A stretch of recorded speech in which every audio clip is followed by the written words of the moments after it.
당신의 전 연인이 갑자기 연락을 해왔습니다. 몇 년 전 처절하게 끝났던 그 사람이 말이죠. 다시 만나볼까? 라는 메시지를 받는 순간 마음 한편에서는 설렘이, 다른 한편에서는 불안이 엄습합니다.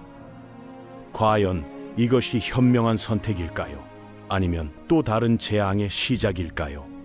이제 이 복잡한 감정의 미로를 함께 탐험해 보겠습니다. 먼저 우리가 직면해야 할 가장 중요한 질문부터 시작하겠습니다. 왜 다시 만나려고 하는 걸까요? 심리학자들은 이런 상황을 재결합 충동이라고 부릅니다. 하버드 대학교의 관계연구소에서 실시한 장기 추적 조사에 따르면 이별 후 재결합을 시도하는 커플의 약 60%가 동일한 문제로 다시 헤어진다고 합니다. 그렇다면 나머지 40%는 무엇이 달랐을까요? 핵심은 바로 변화에 있었습니다. 단순히 시간이 흘렀다고 해서 문제가 저절로 해결되지는 않거든요. 진정한 변화란 자신의 문제점을 정확히 인식하고 그것을 개선하기 위해 구체적인 노력을 기울인 결과입니다. 그런데 문제는 대부분의 사람들이 자신이 정말로 변했는지 객관적으로 판단하기 어렵다는 점이죠. 여기서 흥미로운 연구 결과를 하나 소개해드리겠습니다. 스탠포드 대학교의 행동과학과에서 진행한 실험에서 재결합에 성공한 커플들은 공통적으로 한 가지 특별한 과정을 거쳤다고 합니다. 바로 관계 재평가 프로세스라고 불리는 체계적인 점검 과정이었죠. 이들은 감정에만 의존하지 않고 마치 비즈니스 파트너십을 재검토하듯 냉정하고 체계적으로 관계를 분석했습니다. 실제로 성공 사례를 살펴보면 더욱 명확해집니다. 28세 김모 씨와 30세 이모 씨의 경우 2년간의 이별 기간 동안 각자 개인 상담을 받았고 재결합 전에 함께 커플 상담을 6개월간 진행했어요. 그들이 가장 중요하게 여긴 것은 과거 갈등의 패턴을 정확히 분석하는 것이었습니다. 김 씨는 스트레스를 받으면 침묵으로 일관하는 경향이 있었고 이 씨는 불안할 때 과도하게 추궁하는 습관이 있었거든요. 이별 기간 동안 김 씨는 감정 표현 훈련을, 이 씨는 불안 관리 기법을 체계적으로 학습했습니다. 그렇다면 구체적으로 어떤 질문들을 던져야 할까요? 첫 번째로 가장 중요한 것은 동기의 명확화입니다. 나는 지금 무엇 때문에 이 사람과 다시 만나려고 하는가? 이 질문에 대한 답이 외로워서, 익숙해서, 다른 사람을 만나기 어려워서라면 위험 신호입니다. 반면 우리가 가졌던 근본적인 문제들을 해결할 수 있는 방법을 찾았기 때문에 라고 답할 수 있다면 그것은 긍정적인 신호라고 볼 수 있어요. 두 번째 핵심 질문은 학습의 증거입니다. 나는 이별 기간 동안 무엇을 배웠는가? 단순히 많은 것을 깨달았다는 추상적인 답변으로는 부족합니다. 구체적으로 어떤 책을 읽었는지, 어떤 상담을 받았는지, 어떤 경험을 통해 어떤 깨달음을 얻었는지 명확히 설명할 수 있어야 하죠. 예를 들어 나는 갈등 상황에서 감정적으로 반응하는 패턴이 있었는데 인지행동 치료를 통해 이를 조절하는 방법을 배웠다와 같은 구체적인 설명 말이에요. 여기서 중요한 건 단순한 자기계발서 읽기가 아니라 실제적인 변화의 경험입니다. 예를 들어 분노 조절에 문제가 있었다면 실제로 화가 나는 상황에서 새로운 방식으로 대응해 본 경험이 있어야 해요. 직장에서 상사와 갈등이 생겼을 때 과거처럼 폭발하지 않고 차분히 대화로 해결한 경험이라든지 가족과의 다툼에서 새로운 소통 방식을 적용해 본 사례 같은 것들 말입니다. 세 번째는 과거 문제점들에 대한 정확한 진단입니다. 많은 커플들이 재결합을 시도할 때 과거의 좋은 기억만 떠올리며 문제점들을 희석시키려고 합니다. 하지만 이는 매우 위험한 접근 방식이에요. 성공적인 재결합을 위해서는 오히려 과거의 가장 어두운 순간들을 면밀히 분석해야 합니다. 우리는 왜 그렇게 자주 싸웠을까? 어떤 상황에서 갈등이 폭발했을까? 각자의 어떤 성격적 특성이 문제를 악화시켰을까? 이런 질문들에 대해 양측 모두 일치하는 답을 찾을 수 있어야 합니다. 실제로 많은 커플들이 놓치는 부분이 바로 갈등의 트리거를 정확히 파악하지 못한다는 점입니다. 표면적으로는 돈 문제로 싸운 것 같지만 실제로는 서로에 대한 존중과 신뢰의 문제였을 수 있거든요. 또는 시간 배분 문제로 다툰 것 같지만 근본적으로는 관계에서의 우선순위와 가치관의 차이였을 수도 있고요. 네 번째 중요한 요소는 변화 불가능한 부분에 대한 수용입니다. 현실적으로 모든 것을 바꿀 수는 없거든요. 중요한 것은 어떤 부분은 변하지 않을 것임을 인정하고 그것을 어떻게 관리할 것인지에 대한 구체적인 전략을 세우는 것입니다. 예를 들어 나는 본질적으로 내향적인 성격이라 사교 모임을 좋아하지 않을 것이다.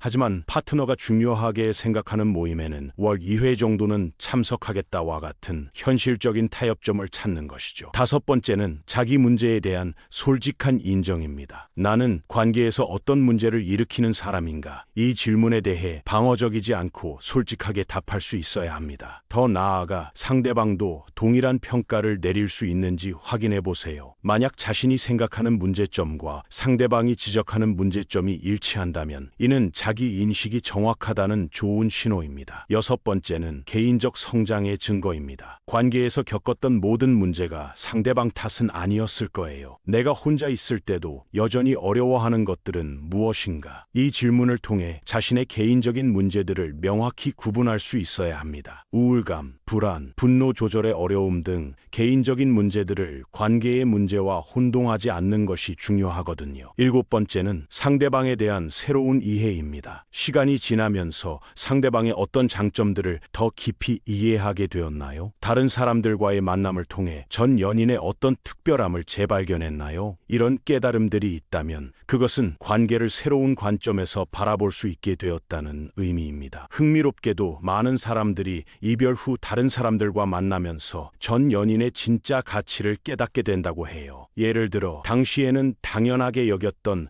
상대방의 배려심이나 유머 감각 또는 어려운 상황에서 보여준 의리 같은 것들을 다른 사람들과 비교하면서 더욱 소중하게 느끼게 되는 거죠. 여덟 번째는 미래 갈등에 대한 대비책입니다. 과거에 자주 발생했던 갈등 상황들을 상상해보고 이제는 어떻게 다르게 대응할 수 있을지 구체적인 시나리오를 만들어 보세요. 당신이 늦게 들어와서 화가 났을 때 이제는 즉시 감정을 표출하는 대신 30분 후에 차분히 대화하자고 제안하겠다와 같은 구체적인 행동 계획 말이에요. 그런데 여기서 한 가지 더 중요한 단계가 있습니다. 바로 제3자의 관점을 활용하는 것이죠. 당신의 이별 과정을 지켜본 가까운 친구나 가족의 의견을 구해보세요. 이들은 감정적으로 얽매이지 않은 채로 상황을 객관적으로 바라볼 수 있거든요. 특히 당신이 힘들어할 때 곁에서 지켜본 사람들의 관점은 매우 소중합니다. UCLA의 관계연구센터에서 발표한 연구에 따르면 재결합 전에 신뢰할 수 있는 제3자와 충분한 상담을 거친 커플들의 성공률이 그렇지 않은 커플들보다 약 2.3배 높았다고 합니다. 이들 제3자는 보통 다음과 같은 질문들을 던집니다. 정말로 변화가 있었다고 생각하는가? 같은 문제가 반복될 가능성은 없는가? 이번에는 무엇이 다를 것인가? 또한 전문가들은 재결합 시험 기간을 권장합니다. 즉시 완전한 관계로 돌아가는 것이 아니라 3-6개월 정도의 시험 기간을 두고 점진적으로 관계를 회복해 나가는 것이죠. 이 기간 동안에는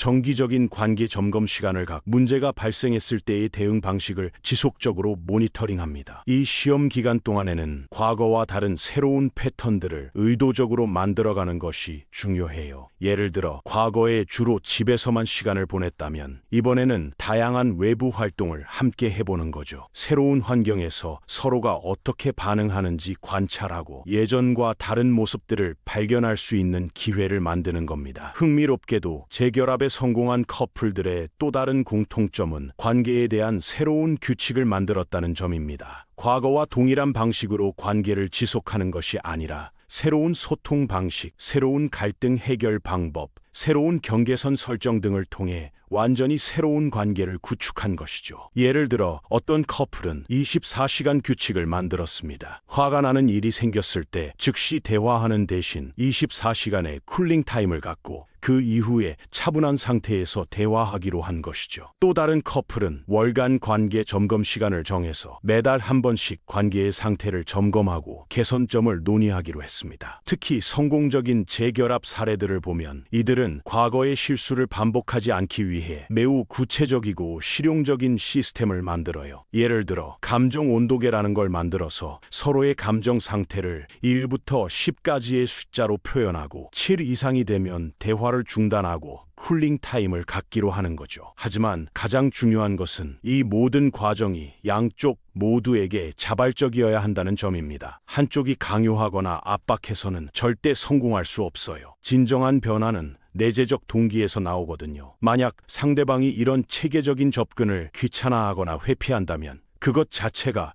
아직 진정한 변화가 일어나지 않았다는 신호일 수 있습니다. 또 하나 중요한 점은 재결합 과정에서 나타나는 저항감을 제대로 해석하는 것입니다. 때로는 진정한 변화에 대한 두려움 때문에 저항이 나타날 수 있어요. 새로운 방식으로 관계를 맺는다는 것은 익숙한 패턴을 버리고 불확실성을 받아들이는 일이거든요. 이런 저항이 나타났을 때 포기하지 말고 그 이유를 깊이 탐구해 보는 것이 필요합니다. 마지막으로 재결합이 항상 정답은 아니라는 점을 기억해야 합니다. 때로는 아름다운 추억으로 남겨두는 것이 더 현명한 선택일 수도 있어요. 중요한 것은 감정에만 의존하지 않고 이성적이고 체계적인 판단을 통해 결정을 내리는 것입니다. 결국 사랑도 하나의 기술이며 관계도 지속적인 학습과 성장이 필요한 영역입니다. 만약 당신이 정말로 성장했고 상대방도 마찬가지라면, 그리고 과거의 문제들을 해결할 구체적인 방법을 찾았다면 새로운 시작을 고려해 볼 만합니다. 하지만 단순한 그리움이나 외로움 또는 익숙함 때문이라면 잠시 멈춰서 더 깊이 생각해 보시기 바랍니다. 진정한 사랑은 충분한 시간과 노력을 들여 신중하게 결정할 만큼 소중한 것이니까요.